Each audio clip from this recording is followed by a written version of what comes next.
Hello guys, कैसे हो सब लोग। उम्मीद है अच्छे ही होंगे। तो आज की ये स्टोरी पुरानी एक वीडियो का सेकंड पार्ट होने वाली है। तो आप चाहे तो उसे भी देख सकते हैं, लिंक डिस्क्रिप्शन पे है। तो अगर आपने इसका पुराना पार्ट नहीं देखा है तो भी कोई दिक्कत नहीं है, आप इसे इजीली एंजॉय कर सकते हैं। तो ज़्यादा देरी ना करके चलिए स्टार्ट करते हैं। जैसे कि आपको पता है, मैं कुछ ही मिनटों पहले तक सिर्फ एक 17 साल का साधारण सा इंसान था, जिसकी जिंदगी एक अजीब सी घटना से बदल गई। जी हाँ, जैसे कि आप देख सकते हैं, मैं एक टाइम लूप में फंस रखा हूँ और मैं इस लूप से निकलने के लिए हर एक कोशिश कर बैठा हूँ, और फिर भी हजारों सालों से इसी टाइम लूप के कर्ज में फंसा हूँ। अब हमेशा सेम वही पुराने इवेंट्स एक्सपीरियंस करते करते मैं भी बोर हो गया, जिसमें मैं कभी मेरे घर में घुसे चोरों के हाथों अपनी फैमिली को मरता देखता हूँ, या फिर कभी अपनी फैमिली के हथियारों से खुद बदला लेता हूँ।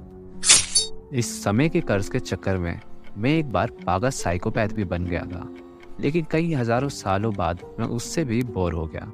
और अब मेरी जिंदगी का बस एक ही मकसद है, कैसे भी करके इस समय के नरक से बाहर निकलना।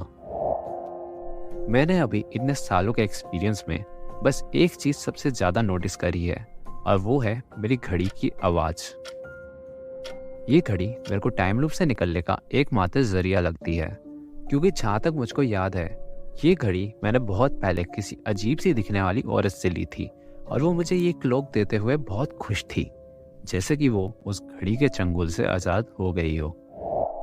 ये इंसिडेंट मुझे जब याद आया जब मैंने अपने पागलपन में उस क्लॉक को जोर से फेंक के मारा था। मुझे आभास हुआ कि समय में कुछ तो बदलाव है, लेकिन उस समय मैंने इस बात पे ज़्यादा ध्यान नहीं दिया। और जब मैं सब कुछ ट्राई करने के बाद इन इंसिडेंट्स को जोड़ता हूँ, मेरा शक सच में बदल जाता है।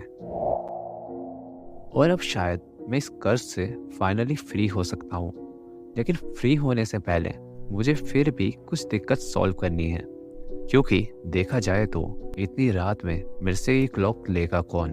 और ये सब करने से पहले मेरे को अपनी फैमिली को भी बचाना होगा।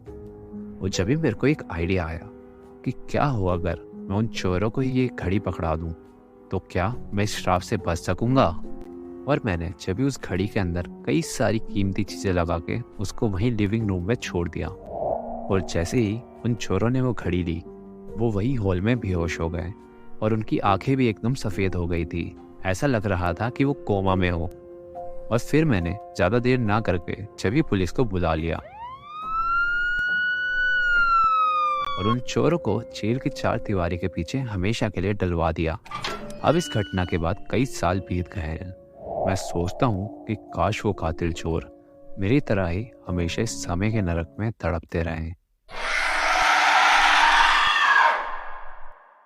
हेलो गाइस, आप सबकी मदद से आज हमारे 500 सब्सक्राइबर पूरे हो गए हैं, जिससे मैं बहुत खुश हूँ और उम्मीद करूंगा फ्यूचर में भी आपका ऐसे ही सपोर्ट बना रहेगा।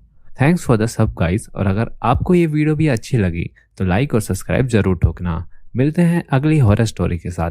जब तक के लिए बाय बाय।